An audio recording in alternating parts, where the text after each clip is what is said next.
Hey guys, welcome back to my channel Bansal biology. आज के video में हम देखने वाले हैं कि अगर आपको सीएसआई नेट की प्रिपरेशन करनी है तो 9 मंथ्स में आपको प्रिपरेशन कैसे करनी चाहिए। इस जवाब से पहले हम ये देखना चाहेंगे कि 9 मंथ्स में ही क्यों प्रिपरेशन करनी चाहिए, क्यों 6 महीने और 12 महीने की जगह 9 मंथ्स जो है हम प्रेफर कर सकते हैं।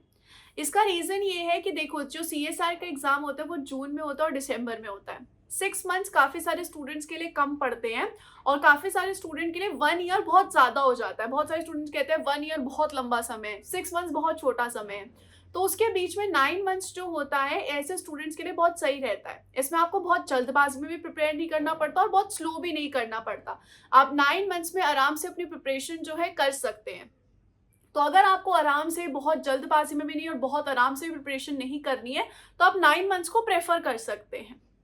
अब यहाँ पर एक बार आपने डिसाइड कर लिया कि आपको 9 मंथ्स में सीएसआई की प्रिपरेशन करनी है, तो सबसे पहला प्रश्न ये आना चाहिए कि आपको सीएसआई नेट क्यों देना है। आपका गोल क्या है? क्या आपको सच में रिसर्च स्कॉलर आगे जाके बनना है? क्या आपको सच में पीएचडी करनी है? या फिर आप ये चाहते हैं कि बीएससी और एमएससी में जो इतने अच्छे से हमने नॉलेज गेन नहीं की है तो सीएसआई की प्रिपरेशन से हम बहुत अच्छी नॉलेज गेन कर लें? या फिर आपको आगे जाके असिस्टेंट प्रोफेसर बनना है? या फिर आपको कहीं कोचिंग में पढ़ाना है? मेन आपका गोल क्या है? वो गोल आपका क्लियर होना चाहिए कि आपको सीएसआई नेट क्यों क्लियर करना है। तो वो गोल आपको कैसे मोटिवेट करता है। ज्यादातर स्टूडेंट्स जो सीएसआई नेट का एग्जाम देते हैं उनका मेन यही होता है कि उनको रिसर्च स्कॉलर बनना है। तो इसी तरीके से आप भी सोच सकते हैं कि आपको क्या करना है। तो ये आपको पता होना चाहिए, वाई सीएसआईआर नेट, क्यों आपको सीएसआईआर नेट देना है। एक बार आपका ये और क्लियर हो गया, अब नेक्स्ट चीज, आपको सीएसआईआर के बारे में हर एक चीज पता होनी चाहिए। एज एन सीएसआईआर का सिलेबस क्या है, सबसे पहले तो ये पता होना चाहिए। सीएसआईआर में 3 सेक्शंस होते हैं, उनमें कौन से क्वेश्चंस आते हैं। जो सीएसआईआर के 13 यूनिट्स हैं, उन 13 यूनिट्स में क्या क्या दिया हुआ है, सीएसआईआर में किस तरीके के क्वेश्चंस पूछे जाते हैं। तो सबसे पहले तो आप इस एनालिसिस को करिए कि किस तरीके के क्वेश्चंस पूछे जाते हैं सीएसआईआर के द्वारा, क्या सिलेबस है। जो सीएसआईआर की वेबसाइट है उसमें आपको ये सारी चीजें जो है मिल जाती है, सिलेबस वगैरह अच्छे से आपको पता चल जाएगा। तो आपको वो जरूर करना चाहिए। सबसे पहले तो आप जिस चीज को करने वाले हैं उसके बारे में आपको हर एक डिटेल पता होनी चाहिए। तो सबसे पहले ये देखिए सिलेबस क्या है, किस तरीके के क्वेश्चंस आते हैं, क्या क्या सेक्शंस है, ये अच्छे से आप देख सकते हैं। इसके बाद ये हो गया, हमारी बेसिक तैयारी हो गई कि हमें क्यों देना है, क्या सिलेबस होगा, ये आपकी बेसिक तैयारी हो गई। अब बेसिक तैयारी के बाद अब सबसे बड़ा प्रश्न ये आएगा कि सेल्फ स्टडी करनी है या कोचिंग लगानी है। अब ये हार्ड एंड फास्ट रूल नहीं होता जो हर बच्चे पे लग जाए। कुछ बच्चे सेल्फ स्टडी करके भी निकालते हैं, कुछ कोचिंग से भी निकालते हैं। तो किस तरीके से हम यहाँ पर डिसाइड कर सकते हैं, तो उसका बेस्टेस्ट तरीका होता है 3 आवर्स की अलार्म लगा के एक प्रीवियस ईयर पेपर सॉल्व करके देखो। ये बेस्ट तरीका होता है फाइंड आउट करने का कि आपको कोचिंग की जरूरत है या फिर आप सेल्फ स्टडी में आराम से प्रिपेयर कर सकते हैं अपना। इसमें अगर आप देखोगे तो जो नॉर्मली जेआरएफ के लिए जो मार्क्स चाहिए होते हैं वो हमें अप्रोक्सीमेटली 110-115 मार्क्स जेआरएफ के लिए चाहिए होते हैं। तो इसमें अगर आप टेस्ट में, मॉक टेस्ट में 70-75 मार्क्स ला पा रहे हैं बिना कुछ पढ़े, मतलब आपने पहले कुछ तैयारी नहीं की है सीएसआईआर की, आप सिर्फ अपनी बीएससी या एमएससी कर रहे हो, उसके बाद आपने 70-75 के मार्क्स के आसपास आप लेकर आ रहे हो, तो बहुत अच्छे मार्क्स हैं। मतलब अगर आप सेल्फ स्टडी भी करोगे तो आप आराम से उस ड्यूरेशन में क्लियर कर सकते हो, अगर आप डेडिकेटली पढ़ाई करते हो तो। लेकिन अगर आपके मार्क्स कम बन रहे हैं तो आई वुड रिकमेंड कि आप कोचिंग्स के साथ जा सकते हैं।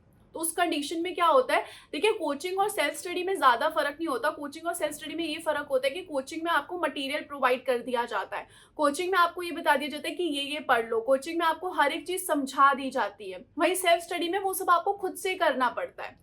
तो वो चीज है। एक पहली कंडीशन में क्या हो रहा है कि आपको ये बता दिया गया, देखो खजाना उधर है, ये सड़क है, इस पे बस आपको चल के जाना है। तो पहली कंडीशन कोचिंग वाली ये होती है। और सेल्फ स्टडी में क्या होता है, आपको खुद ढूंढना पड़ता है खजाना किधर पड़ा है, आपको खुद देखना पड़ता है सड़क क्या है, सड़क बनानी पड़ेगी आपको और आपको खुद उस पर चलना पड़ेगा। पहले वाले में आपको चलने के लिए भी हर एक चीज दी जाती है, आपको खाना पीना सब दिया जा रहा है ताकि आपको बस चलना है और कुछ नहीं करना। दूसरे वाले में आपको खाना पीना सब बनाना है, सब कुछ लेकर जाना है। तो ये डिफरेंस होता है कोचिंग में और सेल्फ स्टडी में, सबसे बड़ा यही डिफरेंस है कोचिंग और सेल्फ स्टडी में। तो अगर आपको लगता है कि नहीं, आपके पास इतना समय नहीं है सेल्फ स्टडी करने का, तो आप कोचिंग्स के साथ जाइए। अगर आपको लगता है कि आपके पास बहुत समय, आप आराम से प्रिपेयर कर सकते हैं और आप खुद से कर पाएंगे, तो आप सेल्फ स्टडी के लिए जाइए। इसके बाद प्रश्न आता है ऑनलाइन कोचिंग या फिर ऑफलाइन कोचिंग। सो सी, ऑनलाइन कोचिंग्स जो है जनरली ज़्यादा रिकमेंड की जाती है। रीज़न बीइंग कि जो ऑनलाइन कोचिंग्स है उसमें आप क्या कर सकते हो, जब चाहे तब लेक्चर्स देख सकते हो, रिकॉर्डेड फॉर्म में देख सकते हो, लाइव फॉर्म में देख सकते हो, और आपका ट्रैवलिंग का टाइम रिड्यूस हो जाता है। ऑफलाइन कोचिंग तब प्रेफर करी जानी चाहिए जब आपके घर के आसपास ही कोचिंग हो और आपको जो है पर्सनल एकदम इंटरेक्शन चाहिए, कि मतलब आप जो है सामने से जाके टीचर से पूछ पाए कि देखिए ये मेरा डाउट है, आप मुझे बता सकते हैं क्या। और ऐसा माहौल भी हर एक ऑफलाइन कोचिंग में आपको नहीं मिलता है, क्योंकि बैच 250-300 बच्चों के होते हैं, तो ऐसा माहौल ऑफलाइन कोचिंग में इतना नहीं मिलता है। तो आप ये ध्यान से सोचिए कि आपको ऑफलाइन कोचिंग में जाना है या ऑनलाइन में जाना है। ऑफलाइन के ये बेनिफिट है कि आप रोज बच्चों से मिलते हो, 200-250 बच्चों से मिलते हो जो प्रिपरेशन कर रहे हैं, तो उनमें आपको एक माहौल मिल जाता है वैसा। और ऑनलाइन कोचिंग में ये फायदा होता है कि ऑनलाइन कोचिंग में आप घर पे बैठ के पढ़ सकते हो, आप जब चाहे रात के 12 बजे, सुबह 4 बजे, जब चाहे आप पढ़ सकते हो। और उसी के साथ साथ आप रिकॉर्डेड लाइव लेक्चर्स जो जैसे प्रिपरेशन करना चाहें वैसे प्रिपरेशन कर सकते हैं। ये डिसाइड हो गया। नेक्स्ट चीज आती है, अगर कोचिंग लेनी है तो पढ़े कहाँ से। तो ये देखो, ये आपके ऊपर डिपेंड करता है कि आपको कहाँ से पढ़ना है। इतने सारे यूट्यूब चैनल्स हैं, आप सारे यूट्यूब चैनल्स पे जाइए, हर एक टीचर का लेक्चर्स देखिए, आप देखिए कि कौन सी कोचिंग के कौन से टीचर्स का आपको समझ में आता है। अगर आपको लगता है कि आपको बंसल बायोलॉजी का बहुत अच्छे से समझ में आता है तो आप मेरे से आके मेरी ऐप पे पढ़ सकते हैं। हमारा जो बैच है वो शुरू हो रहा है 12 अक्टूबर से CSIR नेट जून 2024 के लिए। ये स्पेशली आप लोगों के लिए बैच बनाया गया है जो 8-9 महीने में प्रिपरेशन करना चाहते हैं। तो आप लोग हमारे साथ भी आके पढ़ सकते हैं, लिंक जो है नीचे डिस्क्रिप्शन बॉक्स में आपको मिल जाएगा। नेक्स्ट चीज ये डिसाइड हो गई कि हमें कहाँ से पढ़ना है, हमें किस तरीके से पढ़ना है, क्या करना है। अब इसके बाद हमारी प्रिपरेशन की असल परीक्षा शुरू होगी, क्योंकि ये तो सिर्फ एक बेसिक काम था कि ये करना है, ये करना है, ये करना है, ये करना है। अब असल काम शुरू होगा। असल काम में सबसे पहला काम ये होता है स्टडी मटेरियल का। देखिए, अगर आप कोचिंग लगाते हैं ना तो स्टडी मटेरियल आपको सब कुछ कोचिंग से मिल रहा है, फिर तो आपको कुछ करने की जरूरत नहीं पड़ती, वो कोचिंग वाले आपको हर एक चीज प्रोवाइड कर ही देते हैं। अगर आप खुद से पढ़ रहे हैं तो सबसे पहले आप सोर्सेज देखिए कि आपको सोर्सेज कौन से रेफर करने हैं। जब आप खुद से पढ़ेंगे तो आपको स्टैंडर्ड बुक्स रेफर करनी पड़ेगी, तो स्टैंडर्ड बुक्स जो है वो सोच समझ के रेफर करिए। ऐसे नहीं है कि एक यूनिट के लिए आप 4-4, 5-5 बुक्स लेकर बैठ गए हैं और उन सब में से सेम टॉपिक पढ़े जा रहे हैं। ये क्लियरली एक टाइम वेस्ट होगा आपके लिए। अगर आपको 9 महीने में क्लियर करना है, अगर आपके पास 3, 4, 5 साल का समय है, 2-3 साल का समय है, तो आप आराम से ये चीज कर सकते हैं। 9 महीने में आपको यूनिट पढ़नी है, तो एक यूनिट के लिए एक बुक जो है स्टैंडर्ड बुक वो रेफर करिए। और स्टैंडर्ड बुक भी पूरी नहीं पढ़नी होती है हमें, 9 महीने में कोई पूरी स्टैंडर्ड बुक नहीं पढ़ सकता है। जो स्पेसिफिक टॉपिक्स हैं उनको अच्छे से पढ़िए। तो हर एक यूनिट के लिए 2-2, 3-3, 4-4 अच्छी बुक्स होती हैं, उनमें से आप देखिए कि आपको क्या क्या समझ में आ रहा है। अगर उस बुक में आपको कोई टॉपिक नहीं मिल रहा है तो आप दूसरी बुक को भी रेफर कर सकते हो। तो जो आपके स्टडी मटेरियल है वो बिल्कुल ऐसा आपका सोच के होना चाहिए कि ये बुक से मुझे समझ में आया। फॉर एग्जांपल सेल बायोलॉजी की अच्छी बुक होती है, लॉर्डिश होती है, ब्रूस एल्बर्ट होती है, कार्प है। इनमें से देखिए कि आपको लैंग्वेज किसकी समझ में आती है। अब मैंने बोल दिया कि ब्रूस एल्बर्ट बहुत अच्छी बुक है, पर आपको उसकी लैंग्वेज भी अच्छे से समझ में आनी चाहिए ना, वो भी इम्पोर्टेंट है। तो ये भी ध्यान रखिए कि बुक ध्यान से रेफर करिए, अच्छे से रेफर करिए, और एक बुक में कंटेंट अच्छे से देखिए। अगर उस बुक में कंटेंट नहीं है तो दूसरे बुक को फिर रेफर करिए। सेम कंटेंट अगर दोनों बुक में है तो दोनों बुक को पढ़कर आप बहुत सारा अपना समय जो है वेस्ट कर लेंगे। तो इसलिए स्टडी मटेरियल को बहुत अच्छे से देखिएगा गाइस। ऐसा नहीं है कि हर एक यूनिट के लिए एक ही बुक में आपका हो जाएगा, ऐसा होगा भी नहीं। इसलिए एक बुक में सारे टॉपिक्स नहीं होंगे, आपको 2-3 बुक रेफर करनी पड़ेगी, लेकिन वो सेम टॉपिक जो है वो आप 2-3 बुक से पढ़ेंगे वो मतलब नहीं बनता है। डिफरेंट टॉपिक्स होंगे, डिफरेंट बुक से पढ़िए, बहुत अच्छी बात है। तो ये चीज क्या हो गई, स्टडी मटेरियल हो गई। स्टडी मटेरियल हो गई, उसके बाद नोट्स की बात आती है। नोट्स, बहुत सारे स्टूडेंट्स ये कहते हैं कि यार हमें नोट्स दे दो, तुम अपने नोट्स बने हुए दे दो, तुम अपने नोट्स बने हुए दे दो। उनसे नहीं समझ में आता है। आपको खुद के अपने नोट्स बनाने चाहिए, बहुत इंपॉर्टेंट है। आजकल जो बच्चे हैं वो बहुत आलस भी करने लग गए हैं खुद के नोट्स बनाने में। खुद के नोट्स आपको बनाने चाहिए। जितने अच्छे से आप खुद से लिख के समझ सकते हो ना चीज़ें, उतनी चीज़ें हमें नहीं समझ में आती है बाकी, और हमारे दिमाग में भी बहुत अच्छे से बैठती है जब आप खुद से लिखते हो। तो खुद से ज़रूर अपने नोट्स बनाइए, उस चीज़ में आलस नहीं करना चाहिए आप लोगों को। ज़रूर बनाइए खुद से नोट्स, वो आपको बहुत क्लैरिटी देंगे। तो अगर आप कोचिंग में पढ़ रहे हैं तो कोचिंग में खुद से नोट्स बनाइए, और अगर आप सेल्फ स्टडी कर रहे हैं तो सेल्फ स्टडी में तो आपको नोट्स बनाने ही है। उसमें ऐसा मत करिए कि बुक में जो लिखा है वही का वही लिख दिया। ऐसा मत करिएगा। अच्छे से प्रॉपर नोट्स बनाइए। नोट्स में बहुत ज़्यादा लाइंस मत लिखिए। फ्लो चार्ट बनाइए, टेबल्स बनाइए, डायग्राम्स बनाइए। बायो में तो बहुत सारे डायग्राम्स होते हैं, उनसे समझिए।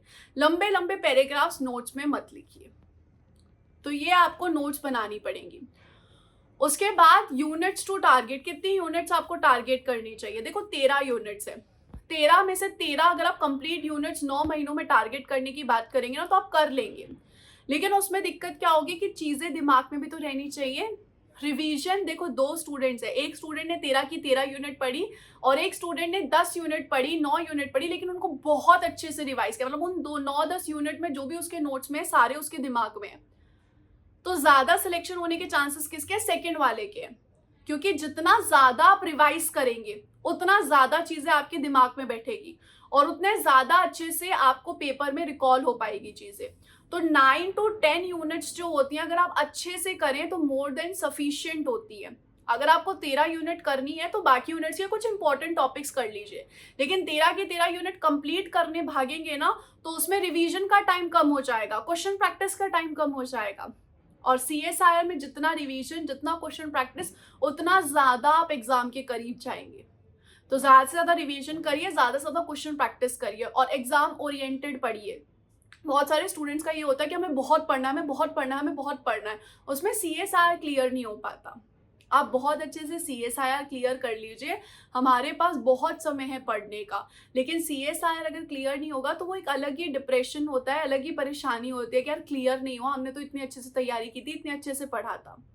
तो एक बार अच्छे से पढ़ लीजिए, जितना चाहिए CSIR के हिसाब से उतना पढ़िए। अगले CSIR को भी बहुत कुछ चाहिए, ऐसा नहीं है CSIR इतना है, CSIR को भी बहुत कुछ चाहिए। तो पहले आप वो बहुत कुछ अच्छे से पढ़ लीजिए, फिर उसके बाद का अगर आपको पढ़ने का मन है तो आप आराम से CSIR का एग्जाम देने के बाद पढ़ सकते हैं। फिलहाल एग्जाम ओरिएंटेड होना बहुत ज्यादा जरूरी है।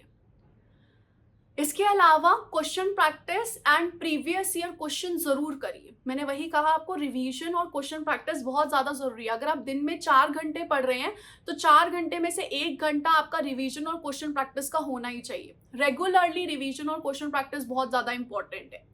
रोज क्वेश्चन प्रैक्टिस करिए, रिवीजन करिए, ताकि कॉन्सेप्ट्स भी क्लियर होते हैं, कुछ टॉपिक गलती से छूट जाता है तो वो भी कवर हो जाता है, अप्लाई करने भी आ जाता है कि जो नॉलेज दिमाग में वो अप्लाई कैसे करनी है। ये भी तो आना चाहिए कि जो नॉलेज दिमाग में बैठी है उसको अप्लाई कैसे करें, तो वो भी आपको समझ में आने लगता है। तो 1/4 जो टाइम है दिन का वो जरूर क्वेश्चन प्रैक्टिस और रिवीजन के लिए करना ही चाहिए। और जैसे जैसे आपकी यूनिट्स कंप्लीट होती जाएगी वैसे वैसे फिर ये समय बढ़ता जाएगा।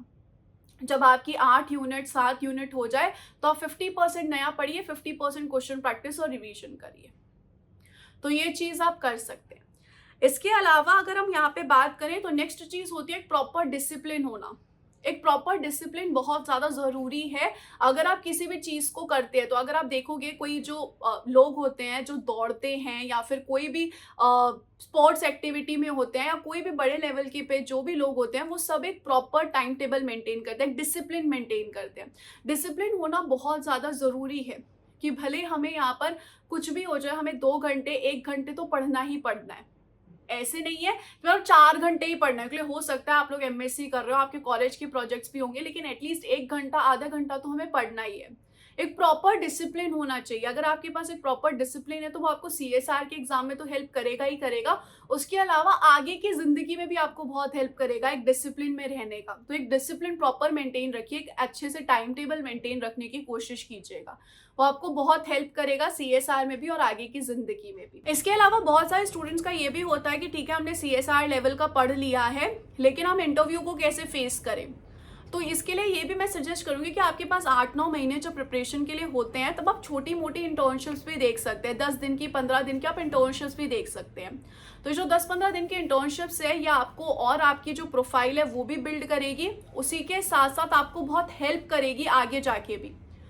इंटरव्यू में भी आपको बहुत हेल्प करेगी क्योंकि आपने इंस्ट्रूमेंट्स को यूज़ किया हुआ है तो आपको कॉन्फिडेंस अच्छा आएगा। तो आप प्रिपरेशन के साथ साथ अगर आपके पास समय लग रहा है, थोड़ा सा छुट्टियां वगैरह है कॉलेज की और आपकी CSR की प्रिपरेशन भी ठीक चल रही है, तो 10-15 दिन की इंटर्नशिप्स भी करनी चाहिए छोटी मोटी, ताकि आपको और चीज़ें क्लियर हो, आप जो पढ़ रहे हैं वो भी आपको अच्छे से आए। अगर आपको लग रहा है कि अभी आपको समय नहीं मिल रहा है सीएसआई की प्रिपरेशन के दौरान, तो जैसे ही सीएसआईआर खत्म हो, पेपर एग्जाम खत्म हो, उसके बाद आप ये इंटर्नशिप्स ज्वाइन कर सकते हैं। बहुत सारी यूनिवर्सिटीज़, कॉलेजेस, लैब्स में इंटर्नशिप्स निकलती रहती है। काफ़ी इंटर्नशिप्स पेड होती हैं, काफ़ी इंटर्नशिप्स फ्री होती हैं, तो आपको अपने हिसाब से जो इंटर्नशिप लगती है वो आपको ज़रूर करनी चाहिए, क्योंकि इंटर्नशिप पे आपका कॉन्फिडेंस बूस्ट करेगी आपके इंटरव्यू में, तो वो आपको एक तरीके से इंटरव्यू की तैयारी और अच्छे से कराएगी। बाकी इंटरव्यूअर आपसे क्या चाहेंगे, आपसे आपकी नॉलेज और आपकी स्किल्स कितनी अच्छी है वही चाहेंगे। तो अगर आपने एमएससी में इतने अच्छे से प्रोजेक्ट्स नहीं किए हैं तो भी आप इंटर्नशिप करिए, वो आपको हेल्प करेगी। सो इस तरीके से गाइज आप 9 मंथ्स में अपनी प्रिपरेशन कर सकते हैं। अगर आपको किसी टॉपिक पे स्पेसिफिक वीडियो चाहिए तो आप नीचे कमेंट सेक्शन पे ज़रूर बताइएगा, मैं स्पेसिफिक टॉपिक पे वीडियो अपलोड कर दूंगी। और अगर आपको मेरे साथ आगे पढ़ना है तो आप ज्वाइन कर सकते हैं बंसल बायोलॉजी को, ऐप नीचे डिस्क्रिप्शन बॉक्स में है guys. Wish you all the very best, take care, bye bye.